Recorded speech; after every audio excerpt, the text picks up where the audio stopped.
Iniwan siya ng bus sa gitna ng kawalan. Alikabok ang unang sumalubong kay Kyle, kasabay ng nakakapasong sikat ng araw ng hapon. Umugong papalayo ang makina ng bus at nang tuluyan na itong maglaho. Isang nakabibinging katahimikan ang pumalit. Walang hangin, walang huni ng ibon. Tanging ang pagaspas lamang ng mga tuyong dahon sa kalsada. Sa kanyang harapan, may isang lumang arko na gawa sa kahoy, nakaukit dito sa mga letrang halos binura na ng panahon. Barrio San Judas. Ito na yon, bulong ni Kyle sa sarili. Ang dulo ng pagtakbo. Pinagpagan niya ang kanyang pantalon at sinukbit ang luma niyang backpack. Sa bawat hakbang niya papasok sa baryo, pakiramdam niya ay may isang mabigat na kumot na bumabalot sa hangin. Ang mga bahay na gawa sa kahoy ay tila mga matatandang nakayuko. Nagmamasid mula sa likod ng kanilang mga bintanang gawa sa kapis. Halos lahat ng pinto ay may rosaryong nakasabit. O di kaya'y isang bungkos ng bawang. Walang tao sa daan. Tila isang bayan ng mga multo. Ngunit ramdam ni Kyle ang mga mata. Mula sa mga siwang ng bintana, mula sa mga anino sa ilalim ng mga bahay na nakaangat sa lupa. Mga matang mapanghusga, mga matang puno ng takot. Alam nila kung sino siya, o mas masahol pa, alam ba nila kung ano siya? Itinuon niya ang kanyang tingin sa dulo ng kalsada, kung saan nakatayo ang kampanaryo ng simbahan. Iyon ang kanyang pakay. Iyon ang kanyang santuwaryo. Ang tanging lugar kung saan umaasa siyang mahuhugasan ang sumpang matagal nang dumadaloy sa kanyang dugo. Nang marating niya ang simbahan, mas lalong bumigat ang kanyang dibdib. Luma na ito, nilulumot na ang mga pader na bato at may mga baging nang gumagapang paakyat sa tore. Ang malaki at mabigat na pinto nito na gawa sa nara ay bahagyang nakaawang, tila isang bibig na nag-aanyaya sa kanya papasok sa dilim. Huminga siya ng malalim bago itinulak ang pinto. Isang pamilyar na amoy ang sumalubong sa kanya. Pinaghalong amoy ng kandilang natutunaw, lumang kahoy at insenso. Ngunit sa ilalim niyon, may iba pa siyang naamoy. Isang bagay na metaliko, pamilyar. Isang amoy na buong buhay niyang tinakasan. Ipinagsawalang bahala niya ito at dahan-dahang humakbang papasok. Malamig sa loob at ang tanging liwanag ay nagmumula sa mga may kulay na salamin sa bintana. Nagpipinta ng mga piraso ng pula, asul, at dilaw sa sahig na bato. Sa unahan, sa altar, nakatayo ang isang imahen ng Poong Nazareno. Itim, pasa ng krus, at ang mukha ay nagpapakita ng paghihirap na tila nararamdaman pa rin hanggang ngayon. Doon napako ang tingin ni Kyle. Dahan-dahan siyang lumapit. Ang bawat hakbang ay tila isang bigat na tinatanggal mula sa kanyang mga balikat. Lumuhod siya sa harap ng altar, sa paanan ng estatwa. Hindi siya nagdasal gamit ang mga salita. Pumikit siya at ipinadama ang lahat ng bigat, lahat ng pagsisisi, lahat ng pag-asa na dala-dala niya. Gawin mo akong karapat-dapat, sabi ng kanyang isip. Linisin mo ako. Nang imulat niya ang kanyang mga mata, isang bagay ang pumukaw sa kanyang pansin. Sa paanan mismo ng Poong Nazareno, sa mismong marmol kung saan nakapatong ang mga paa nitong may sugat, ay may isang maliit na sanaw. Maitim at mamula-mula ang kulay nito. Alak siguro, naisip niya. Natapon lang na alak mula sa misa. Ngunit wala sa oras ng misa. At habang tinititigan niya ito, tila masyadong malapot para maging alak. Dahan-dahan, dala ng kung anong kuryosidad, iniabot niya ang kanyang daliri. Nang sandaling dumampi ang dulo ng kanyang daliri sa likido, isang kilabot ang gumapang sa kanyang batok. Malagkit. At ang amoy na kanina pa niya sinusubukang balewalain, ngayon ay malinaw na. Amoy ng kalawang, amoy ng sariwang karne, amoy ng dugo. Mabilis niyang binawi ang kanyang kamay. Nanlalaki ang mga matang tinitigan ang pulang mantsa sa kanyang daliri. Hindi ito alak. Hindi ito pintura. Totoo ito. Saan ito nanggaling? Bigla, isang nakabibinging kalembang ng kampana ang umaling-aungaw sa buong simbahan. Isa lang, malakas at matinis. Napatalon si Kael sa gulat at kasabay nito ang mabigat na pinto ng simbahan sa kanyang likuran ay bumagsak ng malakas. Blag! Isang iglap, ang liwanag mula sa labas ay nawala. Si Kael ay naiwang mag-isa sa dilim, kasama lamang ang mga nakapintang santo sa bintana. Ang puong nasarenong tila nakatingin sa kanya, at ang sariwang dugo sa kanyang mga daliri. Narinig ni Padre Mateo ang kalabog mula sa kanyang silid sa kumbento. Sandali siyang natigilan. Ibinaba ang librong kanyang binabasa. Ang malakas na pagbagsak ng pinto ng simbahan ay hindi pangkaraniwan. Kasunod nito ang katahimian. Isang katahimikang mas nakakabahala kaysa sa ingay. Dala ng tungkulin at ng kung anong kaba. Kinuha niya ang kanyang lampara at mabilis na tinahak ang pasilyo patungo sa simbahan. Isang kalawang na bisagra lang siguro o malakas na hangin. Bulong niya. Kahit alam niyang walang hanging umiihip ngayong gabi. Pagbukas niya ng pinto sa likod ng altar, isang madilim at tahimik na simbahan ang kanyang natagpuan. Itinaas niya ang lampara.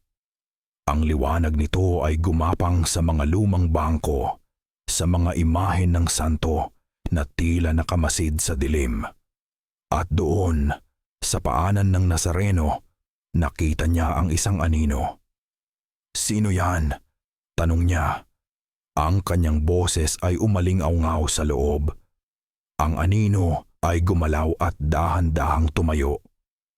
Siya ang lalaking dumating kaninang hapon. Ang dayo, ang may daladalang bigat sa kanyang mga mata. Si Kael, "Padre," sabi ni Kael. Ang boses ay garalgal. "Pasensya na po. Ako lang po." "Anong nangyari? Narinig ko ang pinto." Lumapit si Padre Mateo. Sa liwanag ng lampara, kitang-kita niya ang pamumutla sa mukha ni Kael at ang bakas ng takot sa mga mata nito. Nakatingin ito sa sarili niyang kamay na tila ba may dumi. Bigla na lang pong sumara at ang kampana.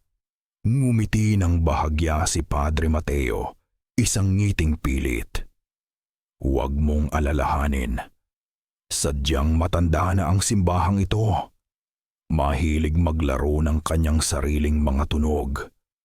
Halika, huwag ka na dito sa dilim."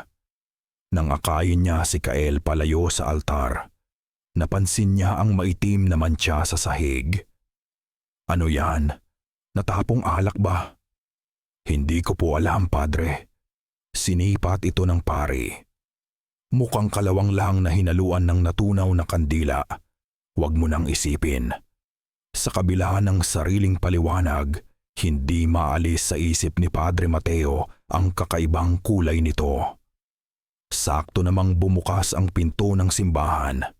Hindi ito bumagsak ngayon, kundi dahan-dahan at maingat na bumukas. Isang matipunong lalaki na nasa edad 50 ang pumasok. May dala siyang sariling lampara at sa liwanag nito, nakita ang kanyang kagalang-galang na anyo. Siya si Mang Teban, ang hermano mayor ng baryo, ang pinuno ng lahat ng gawaing pansimbahan. "Padre Mateo, Kael? Sabi ni Mang Teban. Ang kanyang boses ay malumanay ngunit may bigat. Nakita ko ang ilaw. Akala ko'y may kung anong nangyari na. Wala naman, Mang Teban. Mabilis na sagot ng pari. Isang maliit na pagkalito lang. Si Kael, ang ating bagong bisita, ay nagdarasal lamang. Ang mga mata ni Mang Teban ay napunta kay Kael. Hindi ito isang tingin ng pag-welcome. Ito ay isang tingin ng masusing pagsusuri. Tila ba tinitimbang nito ang kaluluwa ni Kael. Ngumiti si Mang Teban, ngunit ang ngiti ay hindi umabot sa kanyang mga mata. Isang karangalan na makilala ka, iho, sabi niya. Inilahad ang kamay. Nang tanggapin ni Kael ito, naramdaman niya ang pambihirang lakas sa pagkakahawak ng matanda. Nabalitaan ko ang iyong pagdating at ang iyong hangarin. Nagulat si Kael. Ang hangarin ko po. Ang pagnanais na magbago, na maglingkod. Patuloy ni Mang Teban, ang kanyang mga mata ay hindi bumibitaw. Ang San Judas ay isang lugar para sa mga naghahanap ng kapatawaran. At sa darating na sinakulo, naniniwala akong may mahalagang papel na inilaan sa iyo ang Diyos. Tumingin si Mang Teban kay Padre Mateo. Padre, sa aking panalangin kanina, nakatanggap ako ng isang pangitain. Ang ating senakulo ay nangangailangan ng isang bagong muka para gumanap na ating Panginoon. Isang taong tunay na nakakaunawa sa bigat ng kasalanan at sa halaga ng pagtubos. Bumaling siya muli kay Kael. Kael, naniniwala akong ikaw ang pinili. Nais mo bang gampanan ang papel ni Jesucristo sa aming senakulo? Napatanga si Kael. Ito mismo ang dahilan kung bakit siya napadpad ditong. Ngunit hindi niya inaasahang ganito kabilis itong ibibigay sa kanya. Tumingin siya kay Padre Mateo. Natila nagulat din ngunit may kislap ng pag-asa sa mga mata. Para sa batang pari, ito ay isang himala. Isang kaluluwang naligaw na binibigyan ng pagkakataong gampanan ang pinakasagradong papel. Isang malaking karangalan po, nauutal na sagot ni Kael.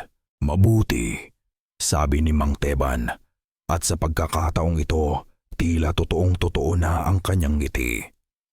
Kung gayon, inaanyayahan kita sa aking tahanan para sa isang hapuna, kasama ang iba pang mga pinuno ng baryo, upang formal na salubungin ka.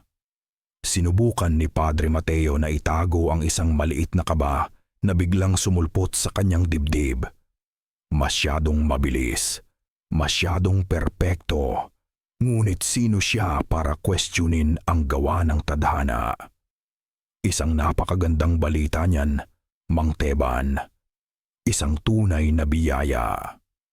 Ngunit habang pinagmamasdan niya si Mang Teban na akbayan si Kael at akayin palabas ng simbahan, hindi niya maiwasang isipin ang tingin ng Hermano Mayor kanina.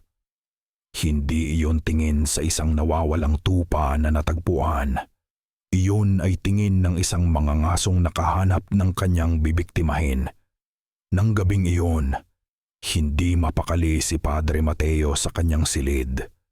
Mula sa kanyang bintana, tanaw niya ang maliit na bahay panuluyan kung saan pansamantalang tumitigil si Kael. Tapos na ang hapunan. Payapa na dapat ang lahat. Ngunit may mali. Sa liwanag ng buwan, sa gitna ng bakuran sa harap ng tinutuluyan ni Kael, may mga nakatayong anino. 3 sila. Hindi gumagalaw.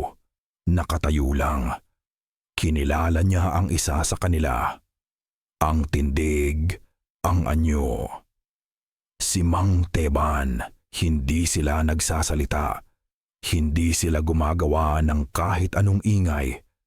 Nakatayo lamang sila roon, nakatingin sa bintana ni Kael na walang ilaw. Ang kanilang mga anino sa lupa ay mahahaba at tila baluktot. Isang tahimik na pagbabantay na nagpadala ng kilabot sa buong katawan ng batang pari. Isang linggo ang lumipas. Sa loob ng isang linggong iyon, sinubukan ni Kael na isantabi ang lahat ng pagdududa. Ang insidente sa simbahan, ang kakaibang pagbabantay ni Mang Teban. Ipinagpalagay niyang lahat ng iyon ay bahagi lang ng paninibago sa isang lugar na may malalim na pananampalataya at tradisyon. Ngayon ang unang araw ng kanilang pagsasanay para sa sinakulo. Ginanap ito sa plaza, sa harap mismo ng simbahan. Naroon ang halos buong baryo, nanonood. Bawat isa ay may hawak na kopya ng e-script. At ang hangin ay puno ng pananabik at isang uri ng sagradong tensyon. Pinagsuot si Kael ng isang simpleng puting bestida. Isang pansamantalang kasuotan para sa papel ni Kristo. Pakiramdam niya ay hubad na hubad siya sa ilalim ng tingin ng daan-daang pares ng mata. Ang bawat salitang binibitawan niya mula sa script ay tila dayuhan sa kanyang bibig. Hayaan ninyong lumapit sa akin ang mga bata. Ang sino mang walang kasalanan ang siyang unang bumato sa kanya. Mga salita ng awa at pag-ibig, mga salitang kailanman ay hindi niya naramdaman para sa kanyang sarili. Habang nagsasalita siya, ang bawat tingin ng mga taga-baryo ay tila isang matulis na bato. Nararamdaman niya ang kanilang paghusga. Ang kanilang pag-aalinlangan. Siya ba? Siya ba talaga ang karapat-dapat? Sa gitna ng mga nanonood, may isang babaeng nakapukaw ng kanyang pansin. Isang dalagita. Marahil nasa 16 o 17 taong gulang.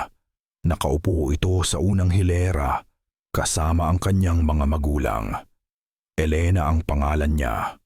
Ayon sa narinig niyang tawag sa kanya kanina. Hindi katulad ng iba, ang mga mata ni Elena ay hindi mapanghusga. Ang mga ito ay nakatitig sa kanya sa isang paraang kakaiba, malalim. Tila ba hindi si Kael, ang aktor, ang nakikita niya, kundi isang bagay sa loob niya. Isang bagay na itinatago niya. Sinubukan ni Kael na huwag itong pansinin at ipinagpatuloy ang pag-arte. Dumating sila sa eksena kung saan pinapalayas ni Jesus ang masasamang espiritu mula sa isang lalaking sinasapian. Sa ngalan ng Ama, inuutusan kita, lumabas ka sa katawan ng taong ito. Buong lakas na bigkas ni Kael. At sa sandaling iyon, isang bagay ang nangyari. Isang matinis na tunog ang pumunit sa hangin. Hindi ito bahagi ng script. Lahat ng mata ay napunta sa pinanggalingan nito, si Elena. Nakatayo siya ngayon, nanginginig ang buong katawan. Ang kanyang mga mata ay nanlalaki. Nakaturo diretso kay Kael. At pagkatapos, sa harap ng lahat, siya ay biglang bumagsak sa lupa. Nagsimula siyang mangisay. Ang kanyang katawan ay binabatak ng isang hindi nakikitang puwersa. Naghiyawan ang mga tao. Ang ilan ay napaatras sa takot. Sinubukang lumapit ng kanyang mga magulang, ngunit bago pa man nila siya maabot, bigla siyang tumigil. Dahan-dahan, sa isang paraang hindi natural, siya ay tumayo. Ang kanyang mga buto ay tila lumilikha ng mga tunog ng pagkabali sa bawat paggalaw. Itinaas niya ang kanyang ulo. Ang kanyang mga mata ay puting-puti, walang iris, walang pupil. Tanging isang nakakakilabot na kaputian. Binuksan niya ang kanyang bibig at isang boses ang lumabas. Hindi boses ng isang dalagita. Ito ay garalgal, malalim at puno ng galit na tila nagmula pa sa ilalim ng lupa. "Judas!" Sigaw ng boses mula kay Elena. Ang kanyang daliri ay nanginginig habang nakaturo kay Kael. "Judas sa gitna natin!" Natigilan ang lahat. Maging si Kael ay hindi makagalaw. Tila isang yelo ang biglang ibinuhos sa kanyang likod. "May amoy ng lupa at dugo," patuloy ng boses. "Nandito siya para sa ani, hindi para sa kaligtasan, kundi para sa sakripisyo. Ang dugo ng sinumpa ay siyang magdidilig sa lupang." Uhaw! Aw! Sa bawat salita, mas lalong lumalakas ang hangin, nagpapaspas ng alikabok sa buong pusa. Ang mga pahina ng script ay nagliliparan. Pagkatapos ng huling salita, ang mga mata ni Elena ay bumalik sa normal at siya ay bumagsak sa lupa na walang malay. Napanumbalik ang lahat sa katinuan. Isang kaguluhan. Ang mga tao ay nag-uumpisang magbulungan. Ang kanilang mga tingin kay Kael ay hindi na lamang pagdududa, kundi purong takot na. Demonyo. Sinapian siya dahil sa kanya. May dala siyang kamalasan. Sa gitna ng lahat ng ito, nakatayo lang si Kael. Hindi siya makapagsalita. Ang mga salita ni Elena o kung anuman ang sumanib sa kanya ay tumagos sa kanyang kaluluwa. Amoy ng lupa at dugo, dugo ng sinumpa. Tumingin siya sa kanyang mga kamay. Malinis ang mga ito kanina. Sigurado siya. Pero ngayon, sa ilalim ng kanyang mga kuko, sa mga guhit ng kanyang palad, mayroon itong maitim na dumi. Hindi alikabok. Ito ay mamasa-masang lupa na tila kakahukay lamang niya mula sa isang libingan. At habang tinititigan niya ito, sa ilalim ng sikat ng araw, nakita niya ang bahagyang pamumula nito, tulad ng lupang diniligan ng dugo. Ang sigaw ni Elena ay naging lason na kumalat sa buong San Judas. Ginugol ni Padre Mateo ang sumunod na 2 araw sa pagsubok na pakalmahin ang nag-aalab na takot ng baryo. Mula sa pulpito, sa kanyang sermon, iginiit niyang maaaring isang sakit lamang ang dumapo sa dalagita. Epilepsy, marahil. O isang pagod na isipan na naapektuhan ng init ng araw at ng sagradong dula. Huwag tayong magpadala sa pamahiin. Pakiusap niya sa mga taong nakikinig, ngunit nakikita niya sa kanilang mga mata na huli na ang lahat. Ang mga binhi ng takot ay naitanim na, at ang lahat ng iyon ay nakaturo sa iisang tao, kay Kael. Pinuntahan niya ang tahanan ni na Elena. Dala ang benditadong tubig at langis, ngunit hinarang siya sa pinto ng ama nito. "Pasensya na po, padre," sabi ng lalaki. Ang mga mata ay may pangingilag. "Pero nagpatawag na po kami ng mas nakakaalam sa mga ganito." "Isang santiguar?" tanong ni Padre Mateo. Hindi maitago ang pagkadismaya. "Mga kapatid, ang panalangin sa Diyos ang pinakamabisang lunas. Baka po sa ibang sakit, padre, pero ang nakita namin, ang narinig namin, iba po yon." At isinara ng lalaki ang pinto. Kinagabihan, habang siya'y nag-iisa sa kumbento, ang katahimikan ay tila mas mabigat. Ang mga anino sa kanyang silid ay tila mas mahahaba. Sinubukan niyang magbasa. Ngunit ang mga salita sa Biblia ay tila lumalabo. Ang isip niya ay bumabalik sa mga salitang isinigaw ni Elena. Ang dugo ng sinumpa ay siyang magdidilig sa lupang uhaw. Isang imahen ang biglang pumasok sa kanyang isip. Ang maitim na mantsa sa paanan ng Nazareno noong unang gabi. Mukhang kalawang lang, sabi niya noon kay Kael. Ngunit ngayon, hindi na siya sigurado. Dala ng hindi maipaliwanag na pagkabahala, nagtungo siya sa maliit na silid-aklatan ng simbahan. Dito nakatago ang mga lumang talaan, mga libro ng binyag at kasal na daang taon na ang tanda. Nagsimula siyang maghalungkat, hindi niya alam kung ano ang kanyang hinahanap. Habang binubuklat niya ang isang lumang libro ng parokya, isang matandang babae, si Aling Puring, ang tagalinis ng simbahan, ang pumasok sa silid. "Padre, gabi na po," sabi nito sa mahinang boses. "Hindi pa ako dinadalaw ng antok, Aling Puring," sagot niya. "May hinahanap lang ako." Lumapit ang matanda. Ang mga mata nito ay puno ng pag-aalala.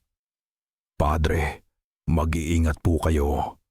Ang San Judas ay may mga lihim na mas matanda pa sa simbahang ito." "Anong ibig mong sabihin?" "Ang nangyari kay Elena, hindi po yun ang una." Umupo ang matanda sa isang silya. Ang kanyang mga kamay ay nanginginig. "Noong bata pa ako, may mga kwento ang aking lola. Tungkol sa isang sumpa, isang kasunduan. Kapag ang ani ay humihina at ang lupa ay natutuyo, ang San Judas ay humihingi ng tulong, hindi sa langit, kundi sa lupa." Napatigil si Padre Mateo. "Aling Puring, iyan ay mga kwento lang ng matatanda." "Totoo po, Padre." May luhang namuo sa mga mata ng matanda. "May hinihinging kapalit ang lupa. Isang alay, isang paglilinis tuwing mahal na araw kapag ang banal at ang makasalanan ay naghahalo." Bago pa man makapagsalita muli si Padre Mateo, mabilis na tumayo ang matanda. "Mag-ingat ka sa dayo, Padre. Ang lupa ay laging naghahanap ng bagong binhi. At mabilis itong umalis. Iniwan ang pari sa gitna ng mga lumang libro at isang bagong kilabot." Sinubukan niyang iwaksi ang sinabi ni Aling Puring. Pamahiin, takot. Ngunit ang mga salita nito ay tumatak sa kanyang isipan. Ipinagpatuloy niya ang paghahalungkat. Mas determinado ngayon. Binuklat niya ang isang napakalumang talaan ng mga namatay. Ang mga pahina ay marupok na sa paghawak. At doon, nakita niya ang isang pamilyar na pattern. Bawat 20 o 30 taon, may isang pangalan sa listahan na walang nakasulat na dahilan ng pagkamatay. Nakasulat lang, isang dayo, pumanaw sa panahon ng mahal na araw, inilibing sa di kilalang lugar. 5 pangalan sa loob ng 150 taon. Ang kanyang puso ay nagsimulang kumabog ng mabilis. Sa ilalim ng bunton ng mga libro, nakakita siya ng isang maliit, personal na journal. Ito ay pag-aari ng paring sinundan niya, si Padre Jose, na namatay sa atake sa puso 2 taon na ang nakalipas. Dala ng kuryosidad, binuksan niya ito. Karamihan sa mga nakasulat ay tungkol sa pang-araw-araw na gawain. Ngunit sa bandang hulihan, nakita niya ang isang pahinang halos mapunit na. Tila sinulat ito nang nagmamadali. Ang pagkakasulat ay nanginginig. Binasa niya ito sa liwanag ng lampara. Biyernes Santa Santo. Dinala nila ang dayo sa burol. Akala ko ay bahagi lang ng dula. Akala ko ay pag-arte lang ang lahat. Ngunit ang mga pako ay totoo. Ang mga martilyo ay totoo. Narinig ko ang kanyang sigaw. At pagkatapos ay ang katahimikan. Walang katawan sa krus kinaumagahan. Sinabi nila, umalis na siya. Ngunit alam ko, nakita ko ang mga pinuno ng baryo na may daladalang pala. Nakita ko ang lupa sa kanilang mga kamay. Nabitawan ni Padre Mateo ang journal. Ang huling pangungusap ay tila sinaksak siya sa dibdib. Hindi nila ipinako ang isang magnanakaw. Pinapakain nila ang lupa. Naging bilangguan ni Kael ang kanyang tinutuluyang silid. Hindi na siya lumalabas. Ang pagkain ay iniiwan na lang sa labas ng kanyang pinto ng isang batang utusan na hindi man lang naglalakas loob na kumatok. Ang dating mga tingin ng pagdududa mula sa mga taga-baryo ay napalitan na ng isang uri ng tahimik na pagkasuklam para sa kanila. Siya na ang may kasalanan sa sinapit ni Elena. Siya ang may dalang dilim. Sa bawat paglipas ng oras, mas lalo siyang nilalamon ng pag-iisa. Ang katahimikan ay mas maingay pa kaysa sa sigawan. Sa katahimikang iyon, naririnig niya ang mga bulong ng kanyang sariling dugo. Ang pamilyar na tawag ng dilim na buong buhay niyang sinubukang takasan. Isang gabi, sa sobrang pagod ng isip at katawan, sa wakas ay dinalaw siya ng antok. Ngunit hindi ito pagpapahinga. Ito ay isang pagbagsak. Ang una niyang narinig ay isang panalangin, ngunit baliktad. Ang mga salita ng Ama Namin ay binibigkas pa urong. Isang kalapastanganang gumising sa isang sinaunang takot sa loob niya. Sumpain nawa ang ngalan mo, mapa sa amin ang kaharian mo. At pagkatapos, ang amoy ng basang lupa, ng nabubulok na dahon at ng daan-daang sulo na nagliliyab. Nang imulat niya ang kanyang mga mata, wala na siya sa kanyang silid. Nakatayo siya sa gitna ng isang nagkakagulong bakalong pulutong ng mga tao. Ang kanilang mga kasuotan ay luma, mga damit ng mga magsasaka mula sa panahon na nalimot na. Ang kanilang mga mukha ay pinahiran ng uling, ang kanilang mga mata ay nag-aalab sa isang uri ng banal na kabaliwan. Nasa isang mas lumang bersyon siya ng San Judas, ngunit hindi siya si Kael. Pakiramdam niya ay isa lamang siyang pasahero sa loob ng isang katawang hindi kanya. Nakikita niya ang lahat sa pamamagitan ng mga mata ng ibang tao. Naririnig sa pamamagitan ng taingan nito, ngunit wala siyang kontrol. Ang katawan ay nanginginig sa takot, ang puso nito ay kumakabog na tila gustong kumawala sa dibdib. Sa kanyang harapan, ang pulutong ay may kinakaladkad na isang lalaki. Payat, duguan, at ang mga mata ay puno ng pagmamakaawa. Hindi ako. Wala akong kasalanan. Sigaw ng lalaki.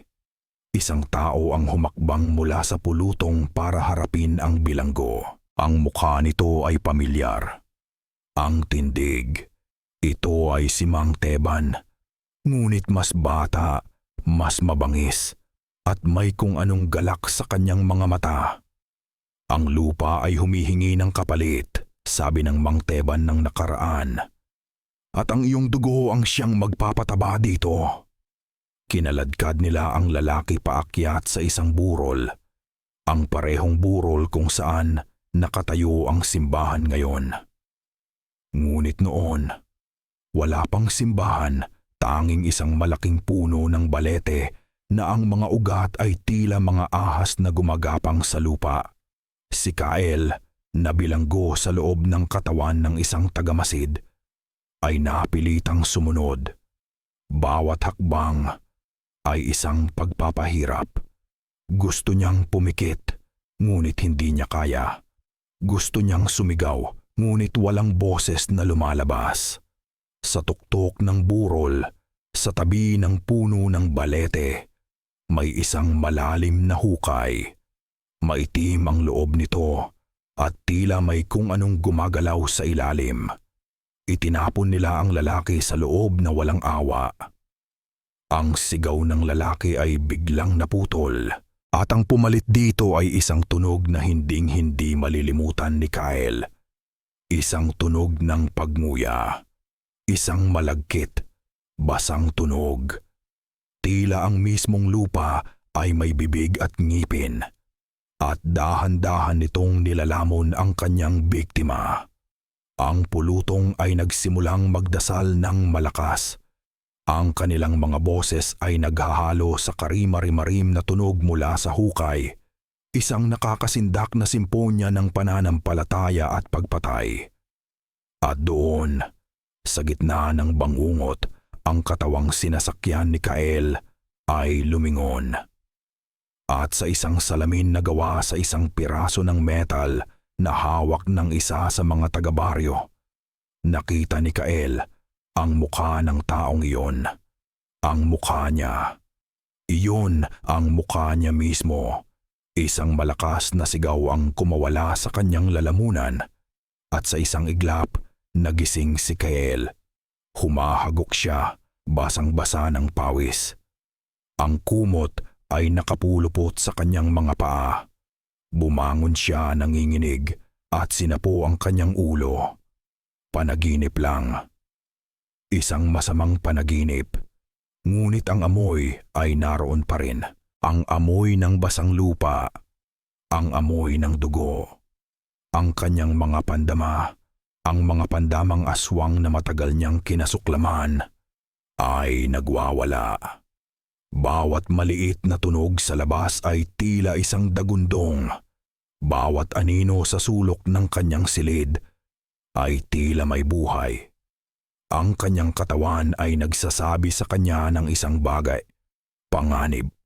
Panganib na malapit. Nanginginig siyang tumayo at lumapit sa maliit at basag na salamin na nakasabit sa dingding. Kailangan niyang makita ang kanyang sarili. Kailangan niyang patunayan na siya pa rin si Kael. Tumingin siya sa kanyang refleksyon. Sa isang nakakakilabot na segundo, ang mukhang tumingin pabalik ay hindi kanya. Ito ang mukha ng lalaking inihulog sa hukay. Ang mga mata nito ay puno ng takot na lampas sa kamatayan. Ang bibig ay nakabuka sa isang sigaw na walang tunog. Napatras si Kael, napasandal sa dingding. Ang kanyang puso ay tila tumigil sa pagtibok. At sa sandaling iyon, sa gitna ng nakabibinging katahimikan ng gabi, may narinig siya. Isang mahinang kaluskos mula sa labas ng kanyang pinto. Isang tunog na paulit-ulit, mahina, ngunit malinaw.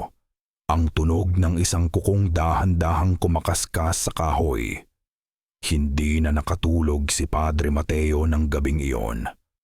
Ang mga salita mula sa journal ni Padre Jose ay tila mga multong bumubulong sa bawat sulok ng kanyang silid. Pinapakain nila ang lupa. Paulit-ulit. Tila isang basag na plaka sa kanyang isipan. Alam niyang mayroon siyang kailangang gawin. Isang bagay na labag sa kanyang tungkulin. Isang bagay na maaaring ituring na isang kasalanan. Ngunit ang bigat ng katotohanang kanyang natuklasan ay mas mabigat kaysa sa takot sa anumang parusa. Hating gabi na nang siya ay bumangon. Kinuha niya ang kanyang lampara at isang pumpon ng mga susi. Sa gitna ng katahimikan, ang bawat kalansing ng mga susi ay tila isang sigaw. Dahan-dahan siyang naglakad pabalik sa simbahan, hindi bilang isang pari, kundi bilang isang investigador na hinahanap ang katawan ng isang krimen na matagal nang nakalibing. Ang kanyang pakay ay ang arkibo. Isang maliit at masikip na silid sa likod ng sakristya kung saan itinatambak ang lahat ng mga lumang kasulatan at gamit ng simbahan. Bihira itong buksan. Ang amoy sa loob ay amoy ng alikabok at ng panahong ganap ng nalimot. Habang binubuksan niya ang pinto, isang daga ang mabilis na tumakbo sa kanyang paanan. Nagdulot ng malamig na kilabot sa kanyang gulugod. Sa liwanag ng kanyang lampara, nakita niya ang mga bunton ng mga dokumento, mga sirang estatwa, at isang malaking baul na gawa sa kahoy sa pinakasulok Ito ang kanyang hinahanap. Ang baul kung saan itinatago ang mga pinakapribadong talaan ng parokya. Kabilang na, ayon sa alamat, ang mga talaan ng kumpisal ng mga dating pari. Isang bagay na sagrado at hindi dapat kailanman mabasa ng iba. May kandado ang baul, ngunit hindi ito ordinaryo. Wala itong butas para sa susi. Sa halip mayroon itong 3 maliliit na bilog na may mga numero, isang lumang combination lock. Paano niya ito bubuksan? Itinaas niya ang lampara at sinuri ang takip ng baul. At doon, sa ilalim ng makapal na alikabok, may nakita siyang halos hindi na mababasa na ukit. Mga numero at letra, JN 832. Agad na naintindihan ni Padre Mateo. Isang talata mula sa Biblia, Juan, Kabanata 8, versikulo 32. At malalaman ninyo ang katotohanan, at ang katotohanan ang magpapalaya sa inyo. Isang pahiwatig mula sa nakaraan. Tila si Padre Jose mismo ang nagsasabi sa kanya na ituloy ang kanyang ginagawa. Nanginginig ang mga kamay na inilagay niya ang kombinasyon. Outridamatidu. Isang malakas na klik ang narinig. Bumukas ang baul. Sa loob, sa ilalim ng mga lumang stola at kalis, may isang maliit na kwadernong balat ang pabalat. Hindi ito opisyal na talaan. Ito ay personal. Masikreto. Binuksan niya ito. Ang sulat kamay ay luma, ngunit malinaw pa. Ito ang mga talaan ni Padre Anselmo, ang pari bago pa kay Padre Jose. At ang nakasulat dito ay hindi mga tala ng parokya, kundi mga tala ng kumpisal. Mga kasalanang ibinulong sa dilim, ngayon ay nabibigyan ng liwanag. Nahanap niya ang isang petsa. Halos 70 taon na ang nakalipas. Ang pangalan ng nagkumpisal, Basilio, ang Hermano Mayor ng panahong iyon. Ang sulat kamay ng pari ay nagsimulang manginig sa bahaging ito. Ikinumpisal ni Basilio ang pinakamabigat na kasalanan ng San Judas. Isang kasunduan, isang pakto, hindi sa demonyo ng impyerno, kundi sa isang bagay na mas matanda, isang nilalang na nananahan sa ilalim mismo ng lupang kinatatayuan ng aking simbahan. Lakandilim, ang tawag nila rito. Isang uhaw na Diyos ng lupa. Kapalit ng masaganang ani at proteksyon mula sa sakit, humihingi ito ng alay, isang buhay. Tuwing sasapit ang panahon na ang lupa ay nagpapakita ng sintomas ng pagkatuyo. Ang sinakulo, ang aming pinakasagradong tradisyon, ay isa lamang palabas. Isang entablado para sa kanilang ritual. Pinipili nila ang isang dayo, isang taong walang ugat sa baryo.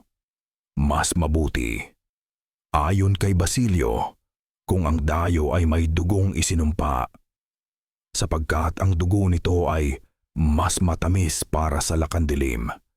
Halos mabitawan ni Padre Mateo ang kwaderno. Dugong isinumpa. Si Kael. Ipinagpatuloy niya ang pagbabasa. Ang kanyang mga mata ay mabilis na sinusundan ang mga salita ng purong lagim. Ang pagpapako sa krus ay ang huling akto. Ang dugo na tumutulo mula sa biktima ay hindi para sa kaligtasan ng kaluluwa, kundi para sa pagpapakain sa lupa. Pagkatapos, sa dilim ng gabi, ang katawan ay kinukuha at inihahandog sa hukay sa tabi ng matandang balete. Ang krus na gawa sa kahoy ng baleteng iyon ang siyang nagsisilbing susi para buksan ang kanyang bibig. Napasandal si Padre Mateo sa pader. Humahagok.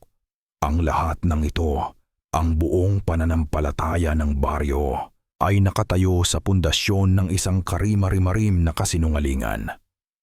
Tumingin siya sa huling linya ng kumpisal. Ang mga salita na tila isinulat sa purong takot. Lagi niyang pinipili ang may dalawang kaluluwa, ang sa Diyos at ang sa gabi. At ngayon, natagpuan na niya ang susunod. Kasabay ng pagbasa niya sa huling salita, isang tunog ang pumutol sa katahimikan, isang tunog mula sa labas ng pintuan ng arkibo. Ang tunog ng mabibigat na yapak, papalapit. Kilala ni Padre Mateo ang mga yapak na iyon. Ang bigat, ang ritmo, ang mga yapak ni Mang Teban. Nanlamig ang buo niyang katawan.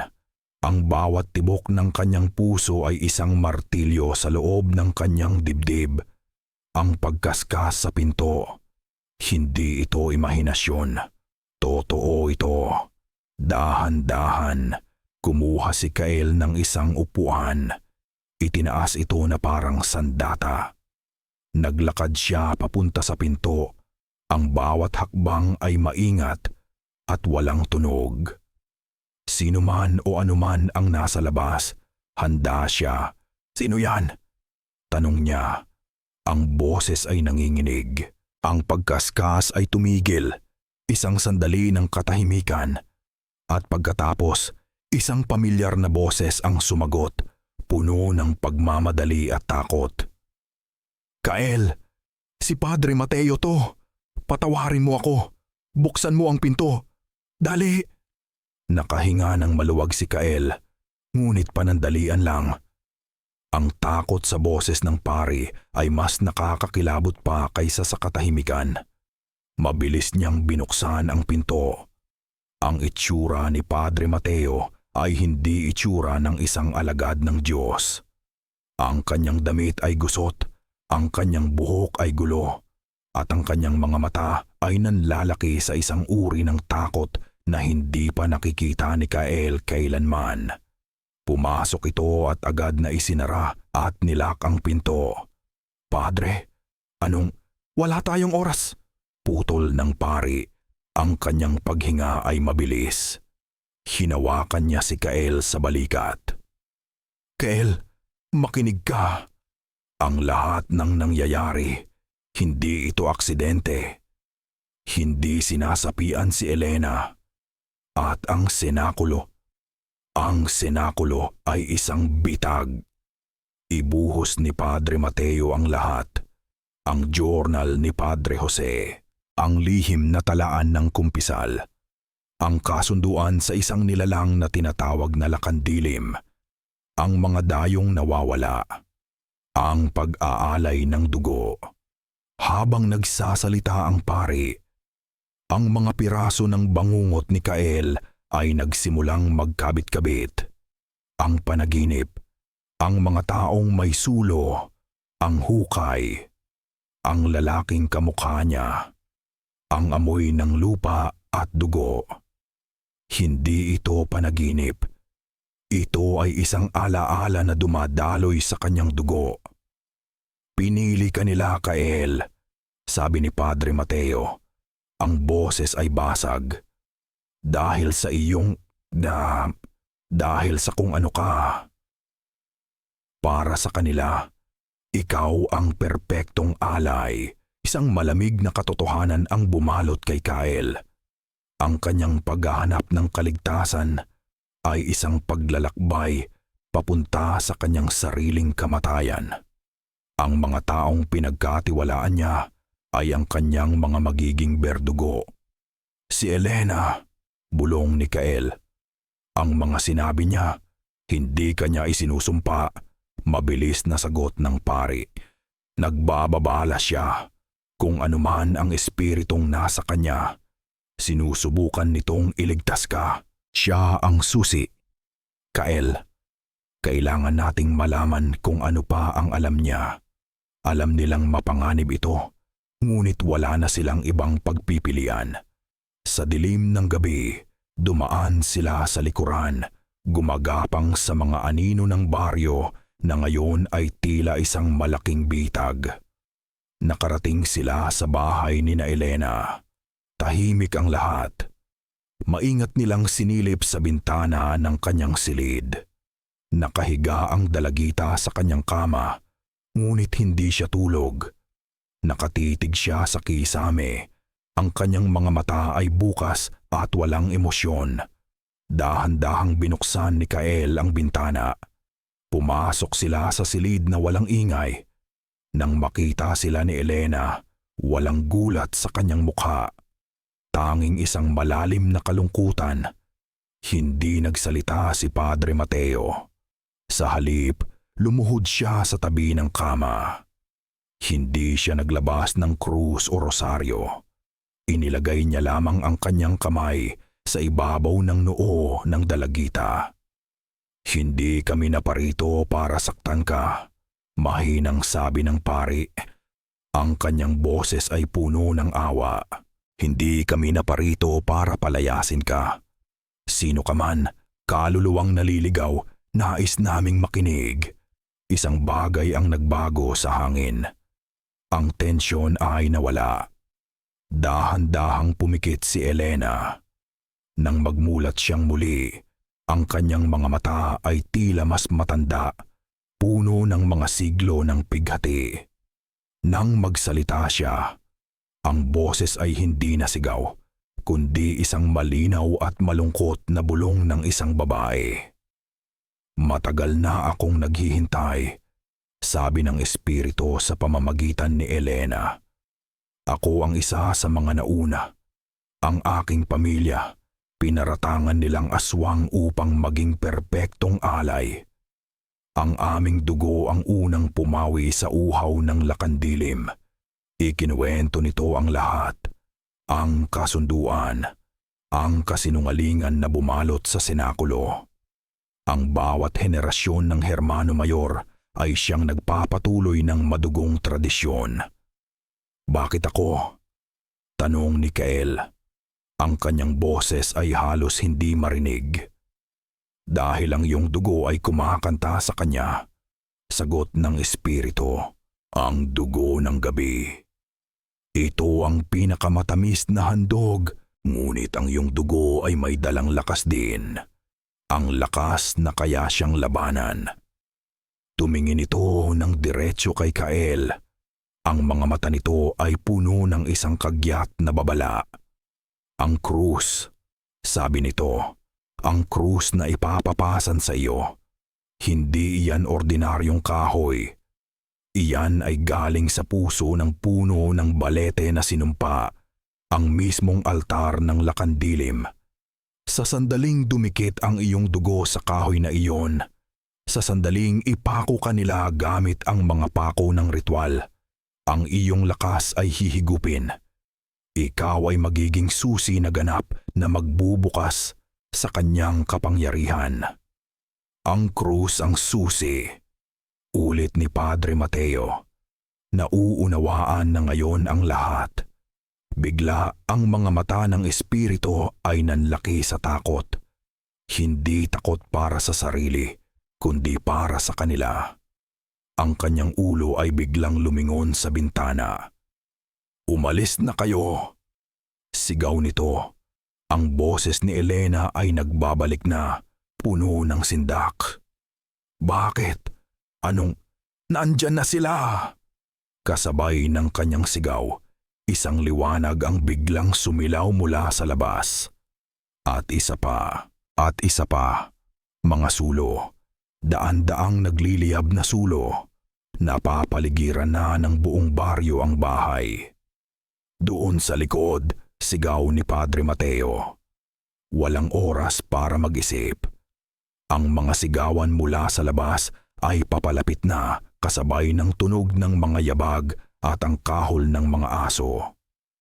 Hindi na sila mga kapitbahay at mga mananampalataya. Sila ay isang hukbo na uuhaw sa dugo. Hinila ni Kael ang pari patungo sa kusina. Sa isang sulok may isang pader na gawa sa pawid at kawayan, mas manipis kaysa sa iba. Walang pag-aalinlangan. Ibinangga ni Kael ang kanyang buong katawan dito. Crack! nagkaroon ng butas. Sa pangalawang tulak, gumuho ang isang bahagi ng pader. Sapat na para makalusot sila. Ang likod ng bahay ay madilim at nakatanim ang ilang mga gulay. Sa dulo nito, ang nagsisimula na ang isang malawak na tubuhan. "Doon tayo," sabi ni Kael. Pagkalabas nila, ang ingay ay mas lumakas. Nakita nilang papalapit na ang mga sulo mula sa magkabilang gilid ng bahay. Kinukulong sila. "Padre, huwag kayong tumakbo," sigaw ng boses ni Mang Teban. "Tanggapin ninyo ang kalooban ng Diyos at ng lupa." Hindi sila lumingon. Tumakbo sila ng buong bilis. Ang kanilang mga paa ay lumulubog sa malambot na lupa ng hardin ditin. Pagdating nila sa gilid ng tubuhan, sumuong sila sa loob ng walang pag-aalinlangan. Agad silang nilamon ng dilim. Ang matataas na tubo ay tila mga pader ng isang walang katapusang labirinto. Ang mga dahon nito ay matutulis, humihiwa sa kanilang mga braso at mukha habang sila'y tumatakbo. "Hindi nila tayo makikita dito," sabi ni Padre Mateo, humihingal. Ngunit nagkamali siya. Narinig nila ang kahol ng mga aso. Mas malapit, mas malinaw ngayon. Kayang-kaya silang amuyin. "Dito," bulong ni Kael. Itinulak niya ang pari sa isang maliit na kanal na halos natutuyo na. At tinabunan niya ang kanilang mga sarili ng mga tuyong dahon ng tubo. Humiga sila ng walang kagalaw-galaw, pinipigilan ang kanilang paghinga. Ang mga sulo ay nagsimulang pumasok sa tubuhan. Ang liwanag nito ay sumasayaw sa mga anino. Ginagawang mga dambuhalang halimaw ang bawat puno ng tubo. Ang mga yapak ay papalapit. Naririnig nila ang mga bulungan. Siguradong dito sila dumaan. Ang aso ay hindi magkakamali. Isang aso ang tumahol ng malakas. Ilang metro lamang mula sa kanilang pinagtataguan. Naramdaman ni Padre Mateo na nanigas ang kanyang buong katawan. Ito na ang katapusan. Ngunit si Kael ay kalmado. Pumikit siya. Sa gitna ng takot, may ibang pakiramdam na gumising sa loob niya. Isang bagay na pamilyar. Isang bagay na hayop. Ang kanyang pandinig ay tuminis. Naririnig niya ang bawat kaluskos, ang bawat tibok ng puso ng mga taong papalapit. Ang kanyang pangamoy ay lumakas. Naamoy niya ang pawis ng kanilang takot, ang usok ng kanilang mga sulo, at ang lansa ng kanilang bulag na galit. Naamoy niya ang takot ni Padre Mateo sa kanyang tabi. Naamoy niya ang daan palabas. "Padre!" bulong niya. Halos hindi gumagalaw ang bibig. "Sa aking senyas, tatakbo tayo. Huwag kang lilingon. Huwag kang titigil. Saan tayo pupunta? Basta't sumunod ka lang." Naghintay si Kael. Ang mga anino ng mga naghahanap ay dumaan sa ibabaw nila. Ang aso ay tumahol muli, ngunit ngayon ay tila nalilito, umiikot-ikot. Tila may ibang amoy na gumugulo sa kanyang pangamoy. Ngayon na. Takbo! Sabay silang bumangon mula sa kanal at tumakbo sa direksyon na taliwas sa mga sulo. Ang kanilang pagtakbo ay hindi na basta-basta. Ito ay isang desperadong paghahanap ng kaligtasan. Bawat hibla ng kalamnan ni Kael ay tila nag-aalab. Mas mabilis siya, mas malakas ang dilim na dati kinatatakutan niya ay ngayon ay kanyang kakampi. Malapit na sila sa dulo ng tubuhan. Tanaw na nila ang kadiliman ng gubat na nasa unahan. Ngunit ang mga sigaw sa kanilang likuran ay mas lumakas. Nakita na sila ay hayaan sila. Ang kahol ng mga aso ay umalingaw-ngaw. Mas malapit na ngayon kaysa kanina. Nang makarating sila sa dulo ng tubuhan, napahinto sila. Nasa harapan nila ang gubat. Sa kanilang likuran, ang dagat ng mga sulo ay papalapit, walang tigil. Isang bitag. Wala silang mapupuntahan. Tumingin si Kael kay Padre Mateo. Nakita niya ang purong desperasyon sa mukha ng pari. Sa isang iglap, isang desisyon ang nabuo sa isip ni Kael. Hindi ito pag-iisip. Ito ay isang instinct. "Padre," sabi ni Kael. Ang kanyang boses ay kalmado na ngayon sa gitna ng kaguluhan. "Maghiwalay tayo." "Ano? Hindi kita iiwan." "Iligaw mo sila," sabi ni Kael. Hinawakan niya ang balikat ng pari. "Tumakbo ka papunta sa simbahan. Guluhin mo sila. Bumili ka ng oras. Kailangan kong gawin ang dapat kong gawin. Pero mapapahamak ka." Ngumiti si Kael, isang nangiting malungkot at puno ng pagtanggap. "Matagal na akong napahamak, Padre. Ngayon, baka sakaling may magawa akong tama." Bago pa man makasagot si Padre Mateo, itinulak siya ni Kael patungo sa direksyon ng simbahan. "Takbo na, Padre. Tiwala." Nag-alinlangan ang pari sa isang segundo. Pagkatapos ay tumakbo siya ng buong bilis, sumisigaw upang makuha ang atensyon ng mga humahabol. Naiwan si Kael na mag-isa, nakaharap sa paparating na mga sulo. Hindi na siya tumakbo. Hinintay niya sila. At habang hinihintay niya ang kanyang mga mangangaso, naramdaman niya ang pagbabago sa kanyang sarili. Ang takot ay napalitan ng isang malamig na galit. Ang lalaking naghahanap ng kaligtasan ay wala na. Ang naiwan ay isang bagay na mas matanda at mas mapanganib, ang simbahan. Iyon ang tanging nasa isip ni Padre Mateo habang tinatakbo niya ang daan pabalik sa baryo. Ang simbahan ang kanyang santuaryo, ang kanyang kuta. Kung makakarating lang siya doon, kung mapapatunog lang niya ang kampana, marahil ay magigising ang ilang matinong tao sa kabaliwang ito. Marahil. "Tulungan niyo ako. May mga magnanakaw sa kumbento." Sigaw niya. Umaasang ang kanyang kasinungalingan ay mas papaniwalaan kaysa sa nakakatakot na katotohanan.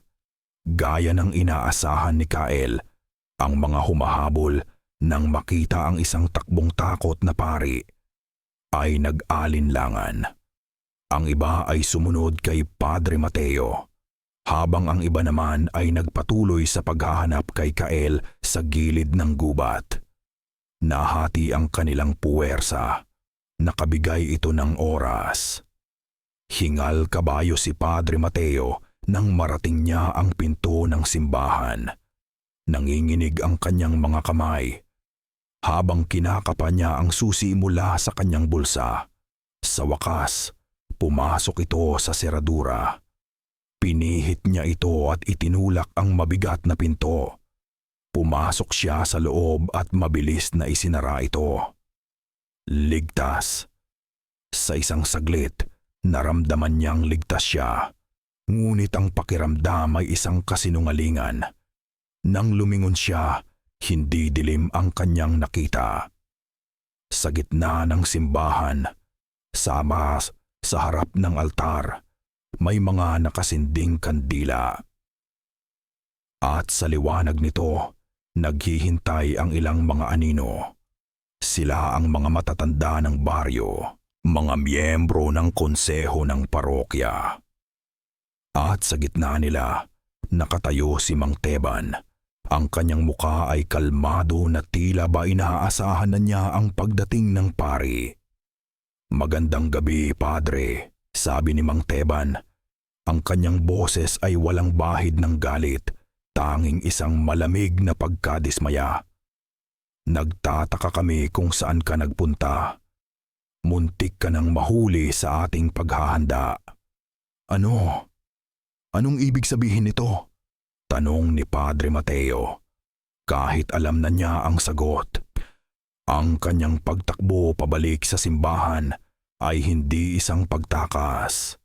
Ito ay paglalakad papasok sa bibig ng leon. Isang bitag, Padre Mateo. Sabi ng isang matanda, ang simbahan ay hindi mo kukuta. Ito ang aming templo. Napaatras ang pari. Sinubukan niyang muling buksan ang pinto sa kanyang likuran, ngunit may humawak sa kanyang mga balikat. Dalawang malalakas na lalaki ang pumigil sa kanya. Huwag, Padre, sabi ni Mang Teban. Huwag mong gawing mas mahirap ang lahat. Tinangka mong sirain ang isang sagradong tradisyon, ang kasunduang nagpapanatili ng buhay sa San Judas. Iyan ay isang kasalanang hindi mapapatawad. Dinala nila si Padre Mateo sa sakristya at itinulak sa loob ng madilim na silid-imbakan. Bumagsak siya sa sahig. Sinubukan niyang tumayo, ngunit isang malakas na suntok sa kanyang ulo ang nagpadilim sa kanyang paningin. Nang magkamalay siyang muli, ang kanyang ulo ay kumikirot at ang kanyang mga kamay at paa ay nakatali. Madilim ang paligid. Ang tanging liwanag ay nagmumula sa isang maliit na siwang sa ilalim ng pinto. Mula sa labas, narinig niya ang mga boses at ang tunog ng isang taong kinakaladkad. Bitawan niyo ako! Ang boses na iyon. Si Kyle. Nahuli na nila siya. Pinilit ni Padre Mateo na gumapang palapit sa pinto. Isiniksik ang kanyang mata sa siwang. Ang kanyang nakita ay nagpaguho sa lahat ng natitirang pag-asa sa kanyang puso. Nakita niya si Kyle, nakaluhod sa gitna ng simbahan. Ang kanyang mga kamay ay nakagapos sa likod. May mga galos at sugat siya, ngunit ang kanyang mga mata ay hindi nagpapakita ng takot. Nag-aalab ito sa galit. Nakatayo si Mang Teban sa kanyang harapan. May hawak na isang lumang libro. Hindi ito pagpatay, anak, sabi ni Mang Teban sa isang boses na tila nagtuturo. Ito ay pag-aalay, isang karangalan. Ang iyong dugo ang magbibigay buhay muli sa aming lupa. Ikaw ang magiging Kristo namin sa paraang pinakatotoo. Mga baliw kayo, sagot ni Kyle. Ang kanyang boses ay mababa at puno ng pagbabanta. Hindi kami baliw. Kami ay mga tapat na lingkod. Lingkod sa isang kapangyarihang mas matanda pa sa Diyos na iyong kinikilala. Sinubukan ni Padre Mateo na sumigaw, ngunit may busal na sa kanyang bibig. Sinubukan niyang sirain ang kanyang mga tali, ngunit masyadong mahigpit ang mga ito. Wala siyang magawa. Isa siyang bilanggo sa sarili niyang simbahan. Isang walang magawang saksi sa isang karumal-dumal na seremonya. Ang lahat ay nawala. Ang kanyang pananampalataya, ang kanyang tungkulin, ang kanyang pag-asa na mailigtas ang isang kaluluwa. Lahat ay abo na. Mula sa siwang, nakita niya si Mang Teban na may itinaas. Isang bagay na kumikinang sa liwanag ng kandila. Isang korona. Ngunit hindi ito gawa sa ginto o pilak. Ito ay gawa sa mga sanga ng isang maitim na kahoy. At ang mga tinik nito ay hindi mga simpleng tinik. Ang mga ito ay mahahaba, matutulis, at kulay itim na tila gawa sa obsidian. At habang tinititigan ito ni Padre Mateo, sa gitna ng kanyang kawalan ng pag-asa, nakita niya ang isang bagay na mas nakakakilabot pa. Ang mga tinik, dahan-dahan itong gumagalaw, kumikibot na tila may sariling buhay, nasabik na matikman ang laman na pagpapatungan nito. Ang gabi ng Biyernes Santo ay bumaba sa San Judas na hindi tulad ng dati. Walang katahimikan ng pagninilay. Walang solemne na pagluluksa. Ang hangin ay mabigat, hindi dahil sa kabanalan, kundi dahil sa isang uhaw na pananabik.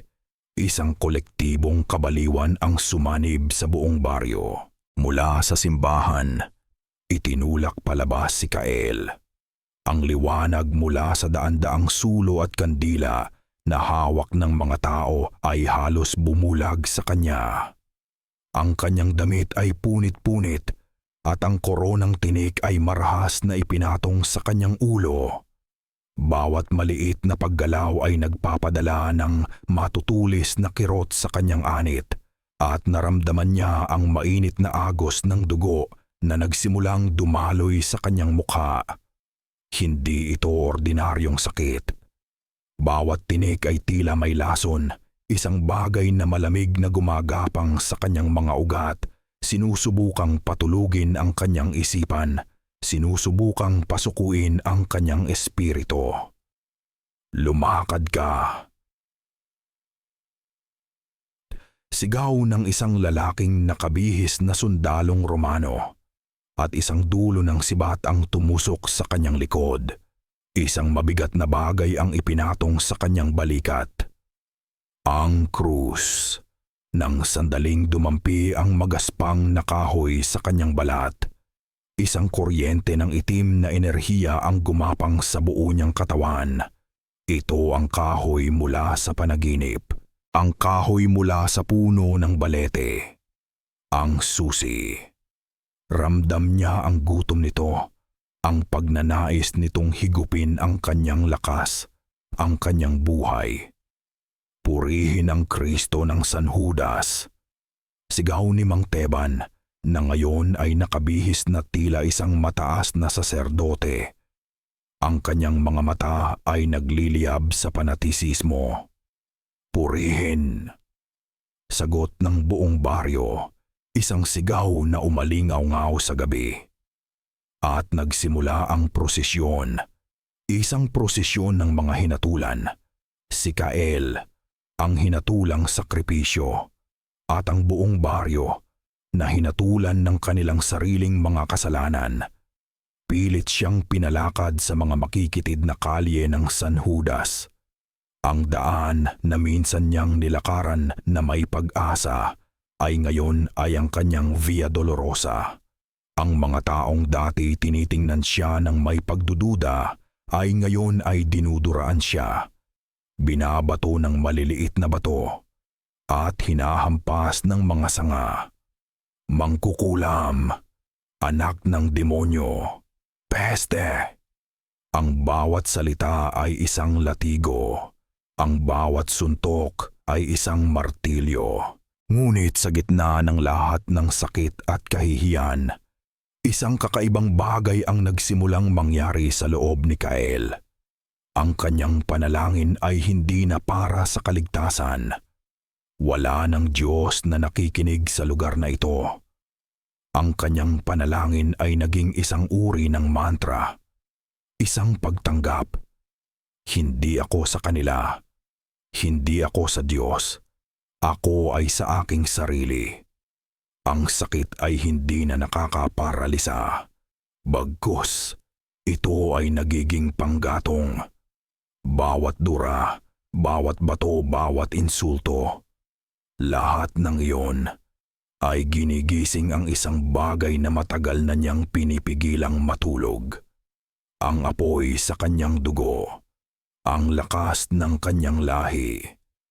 Ang mga pandama niya ay muling tuminis. Naririnig niya ang bawat tibok ng puso ng mga taong nasa paligid niya.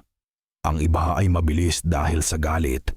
Ang iba ay mabilis dahil sa takot na nakatago sa ilalim ng kanilang pagkukunwari. Naaamoy niya ang kanilang pawis, ang kanilang alak, ang kanilang matagal nang itinagong mga kasalanan na ngayon ay lumalabas na parang lason sa kanilang balat. At ang paningin niya. Ang paningin niya ay nagbabago. Sa gilid ng kanyang mga mata, Ang mga anino ng mga tao ay tila humahaba. Nagiging mga baluktot na imahe ng kung ano talaga sila. Ang mga sundalong Romano ay hindi mga simpleng magsasaka. Sila ay mga lobo. Ang mga babaeng umiiyak ay hindi mga banal na mananangis. Sila ay mga buwitreng naghihintay sa isang bangkay. Nakita niya ang San Judas sa tunay nitong anyo. Isang kawan ng mga hayop na nagtatago sa ilalim ng balat ng mga tupa. Sa wakas, narating nila ang paanan ng burol. Ang burol kung saan nakatayo ang simbahan. Ang burol kung saan, sa kanyang panaginip, inihulog ang kanyang ninuno sa isang hukay. Sa sobrang pagod, natisod si Kael. Bumagsak siya sa lupa. Ang bigat ng krus ay dumagan sa kanya. "Tumayo ka, Huda!" Sigaw ng isang bantay. Sinubukan ni Kael na bumangon. Ipinatong niya ang kanyang palad sa lupa para suportahan ang sarili. Nang sandaling dumampi ang kanyang kamay sa lupa, isang itim na usok ang lumabas mula dito. Tila nasusunog. Ang lupa ay umaray sa kanyang paghawak. Itinaas niya ang kanyang kamay. Ang lahat ay nakatingin. Sa tuyong lupa, naiwan ang isang marka. Isang perpektong bakas ng kanyang palad. Sunog na tila binudburan ng nagbabagang uling. Mula sa marka, umuusok pa rin ang maitim at mabahong hangin. Natigilan ang lahat.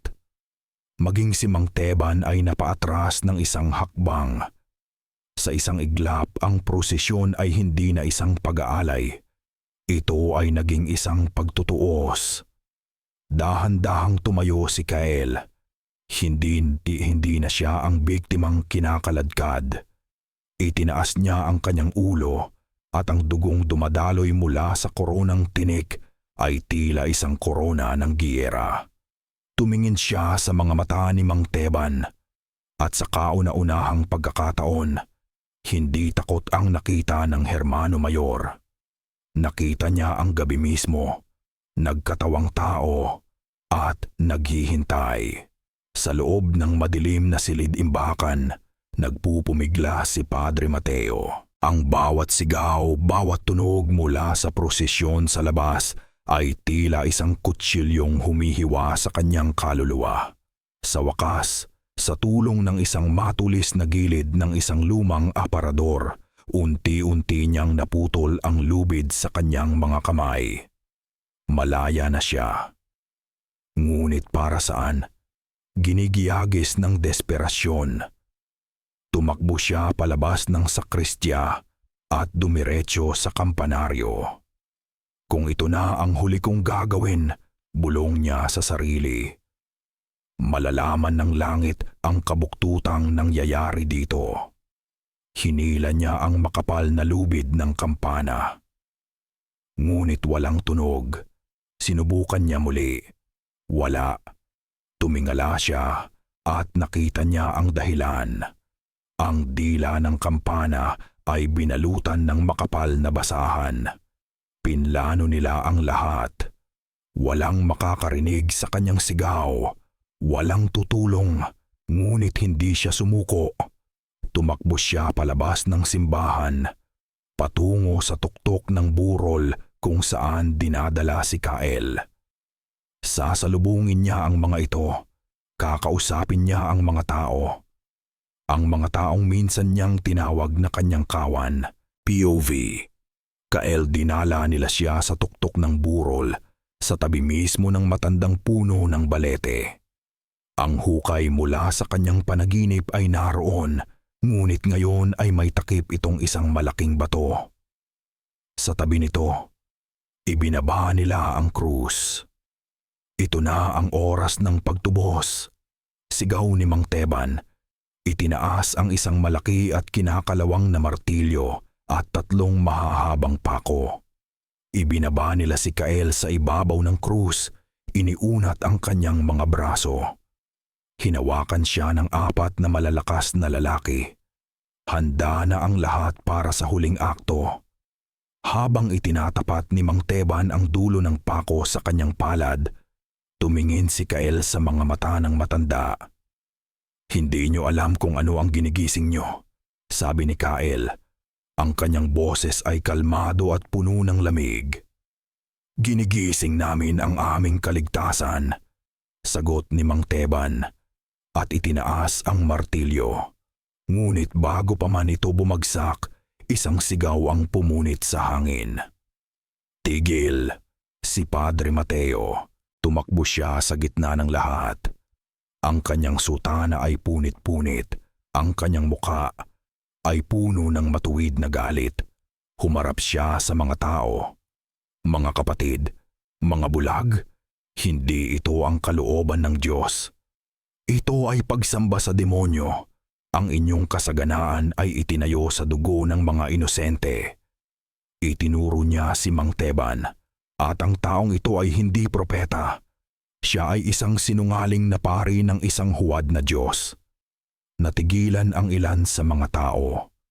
Ang mga salita ng pari na puno ng awtoridad ay tila gumising sa ilan mula sa kanilang pagkahibang.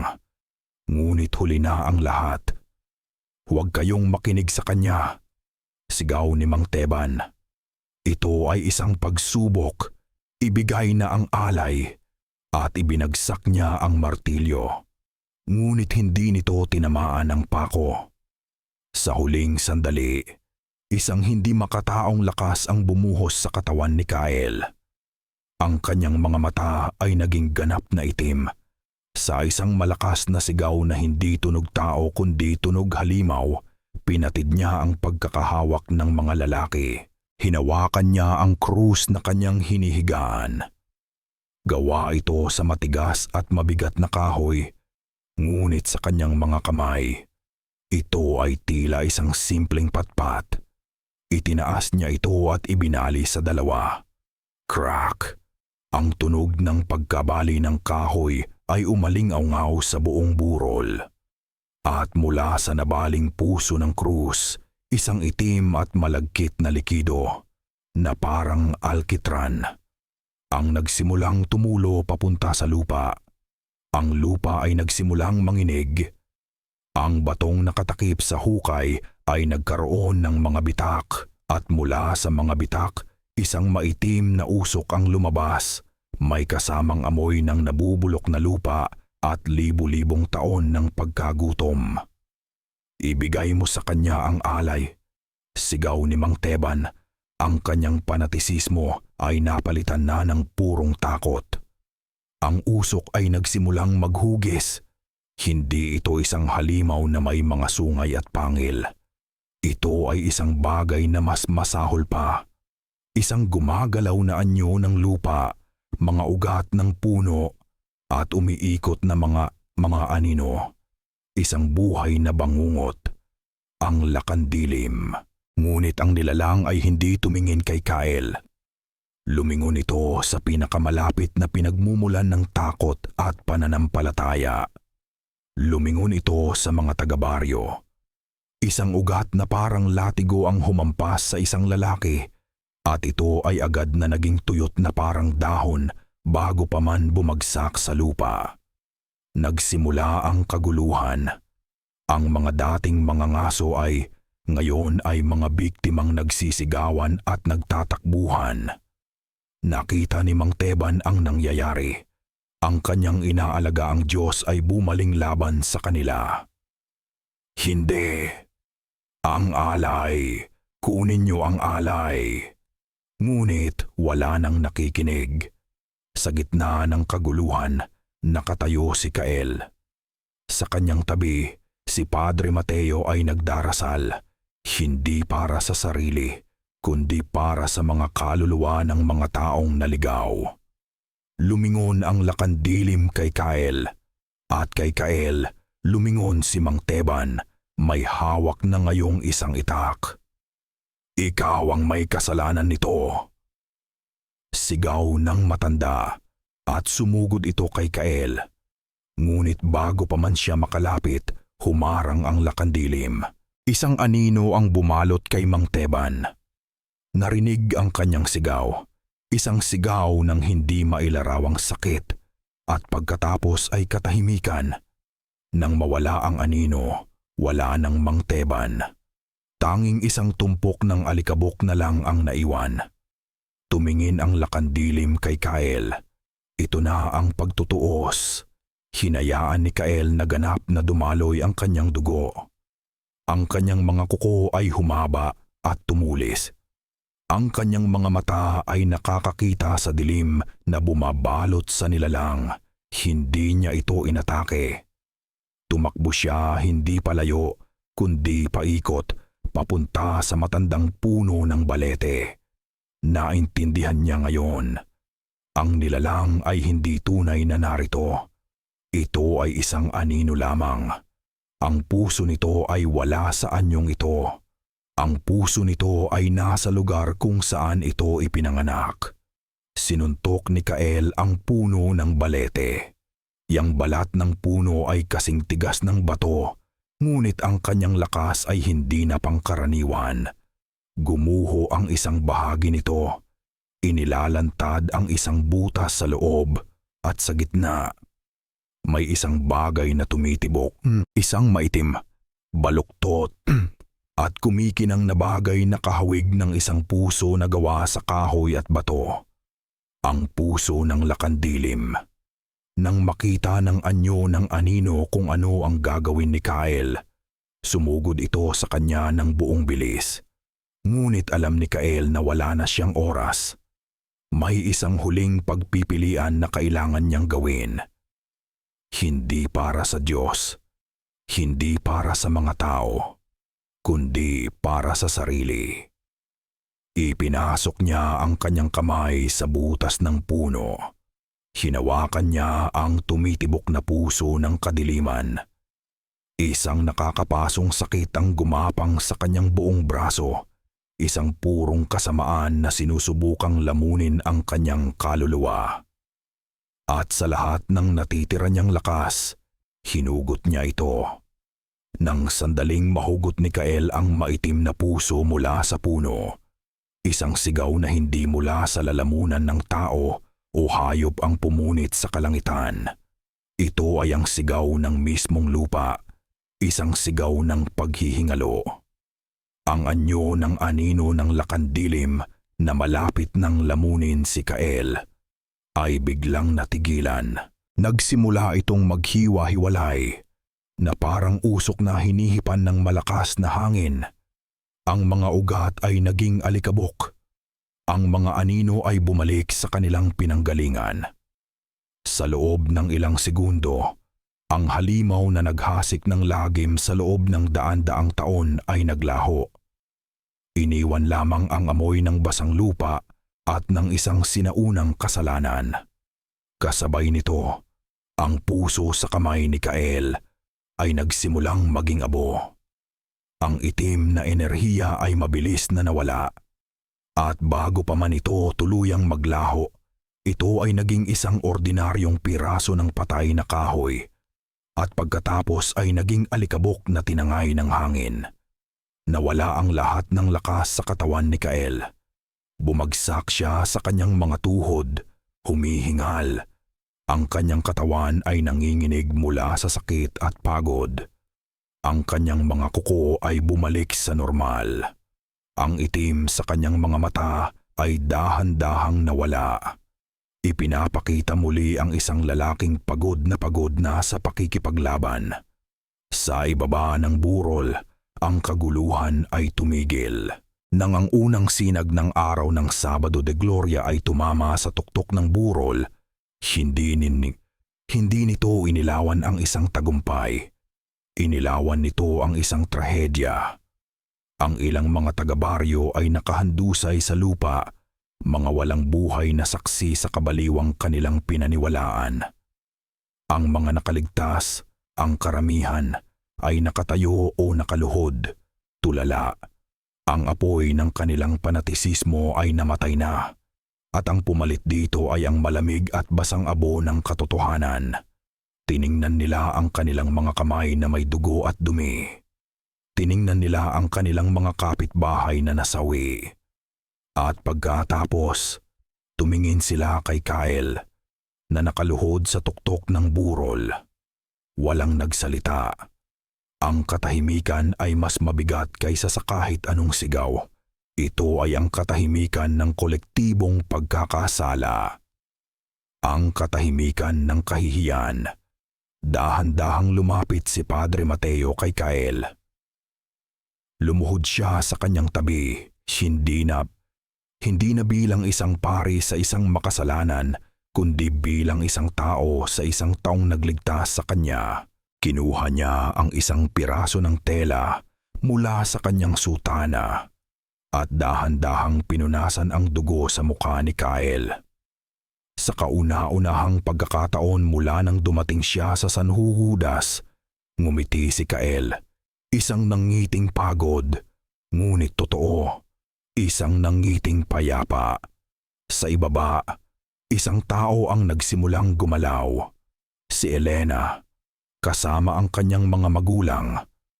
Umakyat sila sa burol, hindi na may takot, kundi may isang uri ng paggalang. Walang sinabi ang dalagita.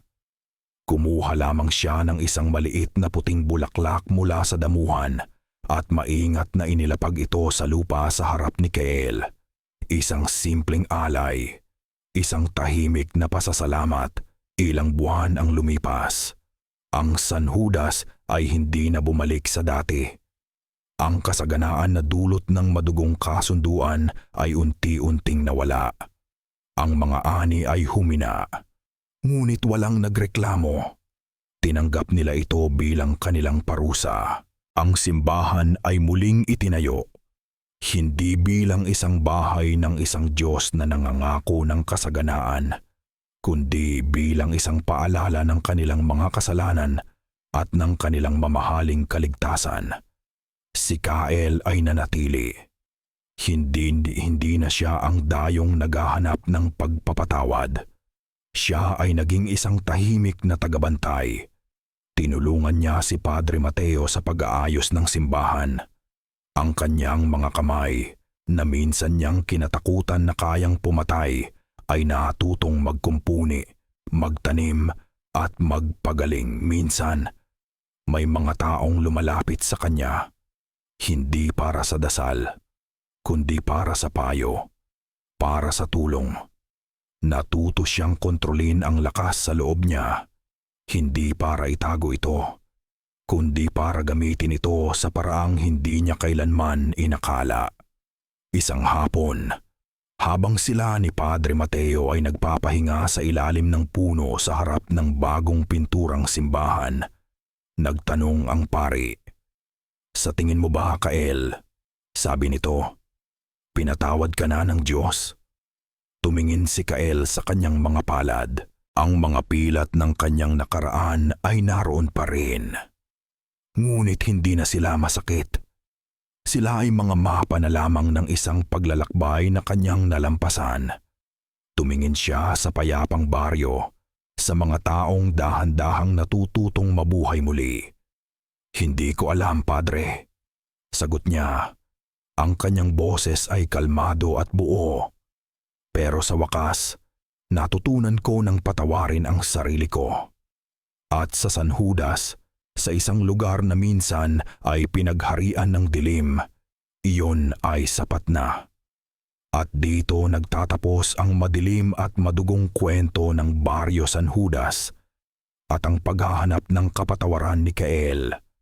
Mula sa kaibuturan ng aking puso, isang taos-pusong pasasalamat sa iyo, mahal naming tagapakinig. Salamat sa iyong pananatili at pakikinig, sa pagsama sa amin sa bawat hakbang sa madilim na mga eskinita ng Sanhudas, hanggang sa maabot natin ang mapait ngunit makabuluhang katapusan nito. Ang pagsulat sa kwentong ito ay isang paglalakbay din para sa akin. Ito ay isang paalala na ang tunay na halimaw ay hindi palaging nagtatago sa dilim. Minsan, sila ay nasa loob natin, nabubuhay sa ating mga takot, sa ating mga pagkakasala. at sa mga kasinungalingang pinipili nating paniwalaan. Ito ay isang pagkilala sa dilim na kayang pagharian ang isang buong komunidad kapag ang pananampalataya ay nagiging bulag.